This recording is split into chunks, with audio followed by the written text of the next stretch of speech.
Hey everyone, how are you all doing? So I want to first start off by saying that this is not going to contain any spoilers for the season finale of Hawkeye because I have yet to see it, because I didn't want to accidentally slip up while filming this. But this is my Marvel Legends custom Ronin from Hawkeye slash Endgame.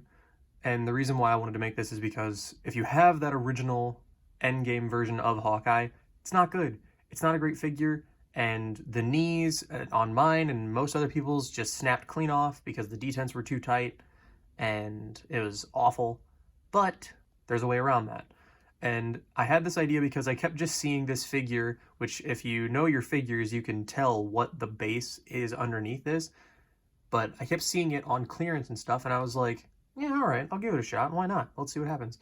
So this figure underneath actually is the G.I. Joe classified Snake Eyes from the Snake Eyes movie. So, I mean, obviously it's not entirely accurate or anything like that, but you can get him into some really cool poses, so, because the G.I. Joe classified stuff, their articulation is just absolutely beautiful. So I can get that, just a quick little whoosh, him zipping around, jumping off buildings, all that stuff. Obviously, I probably will sculpt and paint on some more stuff, but I just wanted to get this video out here real quick because if anyone's, in the market for Ronin, don't pay the overpriced, stuff if you want to buy a new one or whatever, because one, we might get a new one. You never know, actually. Especially because Echo might end up becoming Ronin, you never know. I would say that she probably should because she did in the comics for quite some time, actually.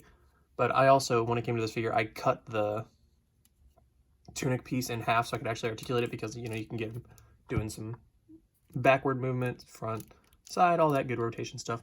Because the articulation's not bad whenever you do this.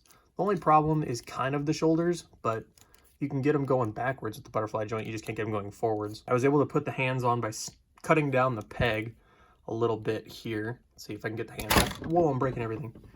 But I had to snip the hand a little bit so it would fit on here. And it did. And obviously I cut off the throwing stars. Sword fits well in the hand because it's, his original hand. But all I'm really going to have to do in order to make this more accurate, because I don't even have to sculpt it if I don't want to, but all I gotta do is just throw some gold and take off the Hawkeye symbol and then the reds. And then as for the head, let's see, I have yet to put the Hawkeye head on here, so let's see if that'll fit, because I did have to cut, oh, right, I forgot about that. I put a lot of the sticky tack on here, but taking the sticky tack off and just putting the Clint head on here from Endgame, obviously, because we don't have the Hawkeye figures yet, and this is the weird haircut that he had in that. This doesn't actually look that bad. I thought it would look kind of weird, but it doesn't. I thought maybe it would sit a little high. It might sit a little high, but that's because of the tunic, to be honest, because the way the shoulders have to come up on that since it's not actually sculpted to the figure. But it doesn't look bad, I don't think, at least. It's pretty good for my collection for the time being, at least. So for some scale, since the G.I. Joe stuff can run a bit short sometimes, let's bring in the, whoa, he's about to fall over. Here he is next to the Marvel Legends US Agent. I finally broke down and customized it, and if you guys would like, I will make a video on that.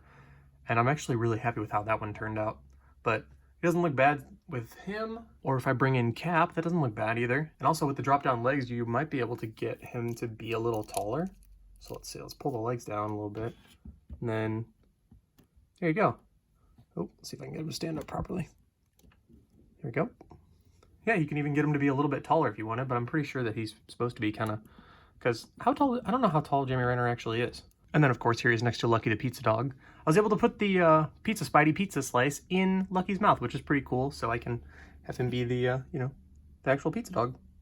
The tongue being there is kind of weird, but I'm not going to cut the tongue or anything like that, because that would just make the figure look weird if I took the pizza slice out. So, yeah, let me know what you guys think about the custom down in the comments below, and I will catch you all in the next one. See ya.